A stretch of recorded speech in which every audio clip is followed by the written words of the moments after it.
Alors, bonjour à tous. Pour commencer notre module 3 pour la factorisation, on doit, dans un premier temps, se rappeler des bons souvenirs, donc revenir sur les opérations, sur les polynômes. Donc, première vidéo ici, pour se rappeler la multiplication et la division, essentiellement, comment on applique tout ça. Première étape, multiplication d'un binôme par un binôme. Donc, multiplication, un binôme étant une expression avec deux termes. Donc, je multiplie deux expressions avec deux termes.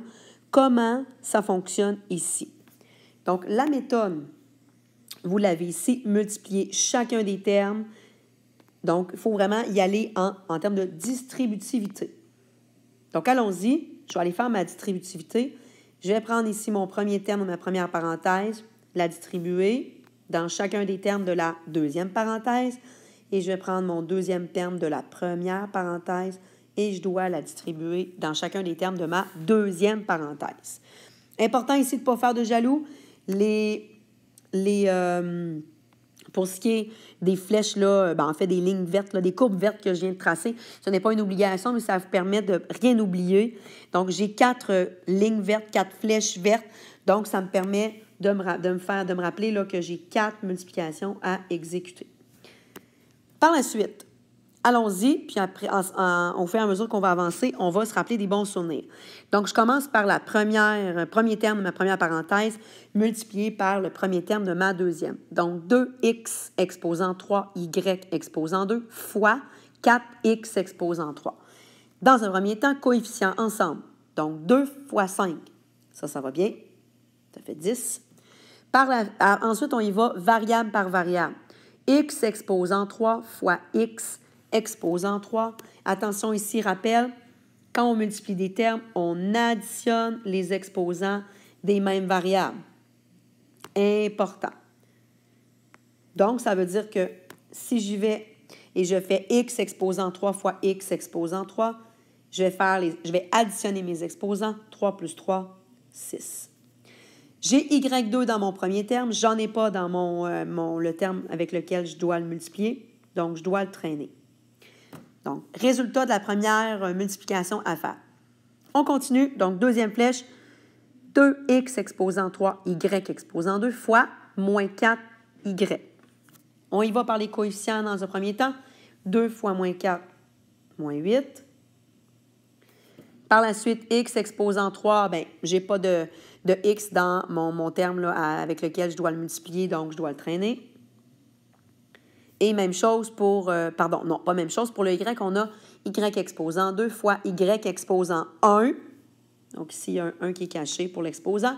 Je dois additionner mes exposants. 2 plus 1, 3. Donc ça, c'est mon deuxième terme là, en termes de résultat. Et je dois, par la suite, faire mes deux multiplications avec mes deux flèches qui sont en dessous de mon expression de départ. Moins 3 fois 5x exposant 3. Donc, moins 3 fois 5, ça fait moins 15. Et par la suite, bien, j'ai seulement un x exposant 3 là, que je dois traîner. Et je dois terminer par moins 3 fois moins 4y. Moins 3 fois moins 4, coefficient dans un premier temps. Moins 3 fois moins 4, 12. Et il me reste un y à traîner. Ensuite, il faut vraiment garder à l'esprit qu'il faut réduire si c'est possible. Donc ici, est-ce que j'ai des termes semblables? Pour avoir des termes semblables, je dois avoir les mêmes variables affectées des mêmes exposants aux mêmes endroits. Donc ici, ce n'est pas le cas. Donc mon résultat final, par le fait même, c'est ce que vous avez devant vous. Dans un deuxième temps, division d'un polynôme par un monôme. Donc, on y va terme par terme. Donc, je prends chacun des termes de ma première parenthèse et je le divise par ce qui suit en fait dans la deuxième parenthèse. Et toujours garder à l'esprit qu'on doit réduire l'expression finale.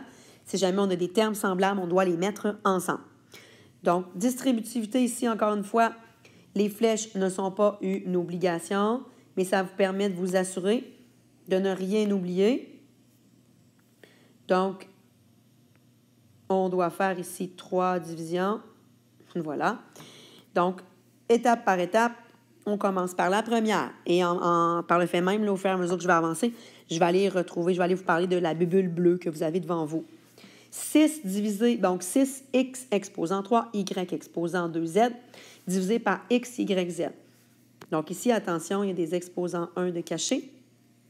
Gardez ça à l'esprit. Et il y a aussi un coefficient de 1 aussi qui est caché. J'y vais dans un premier temps par les coefficients. 6 divisé par 1, 6. X exposant 3 divisé par x exposant 1. Bien là, on doit se rappeler des bons souvenirs. Donc, quand on divise, on doit soustraire les exposants des mêmes variables.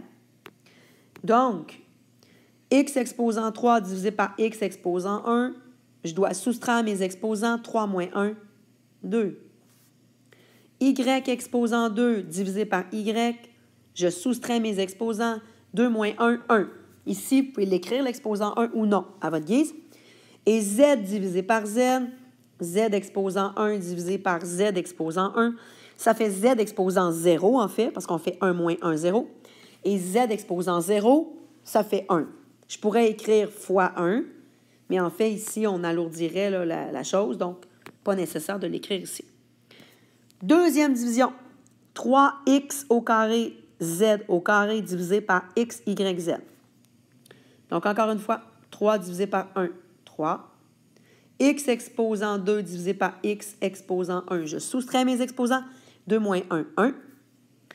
Ici, il n'y a pas de y dans mon deuxième terme. Par contre, j'en ai un ici. Donc, je me retrouve à diviser par y.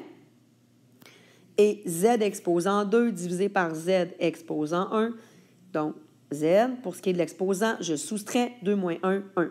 Encore une fois, l'exposant 1, vous pouvez oui ou non l'indiquer. Il me reste ma dernière division à faire. Donc, je prends mon troisième terme, puis je dois le diviser par x, y, z. Donc, j'ai un 1, encore une fois, de caché ici. Moins 1 divisé par 1, ça fait moins 1. X divisé par x, ça s'annule. Y divisé par y, ça s'annule. Et z divisé par z, ça s'annule. Donc, je me retrouve seulement à avoir moins 1. Avant de penser qu'on a terminé, vérifiez-vous, validez-vous. Est-ce que j'ai des termes semblables là-dedans? Donc, est-ce que j'ai des termes qui ont les mêmes variables affectées des mêmes exposants? Ici, non. Donc, ma réponse finale ici est ce que vous avez devant vous.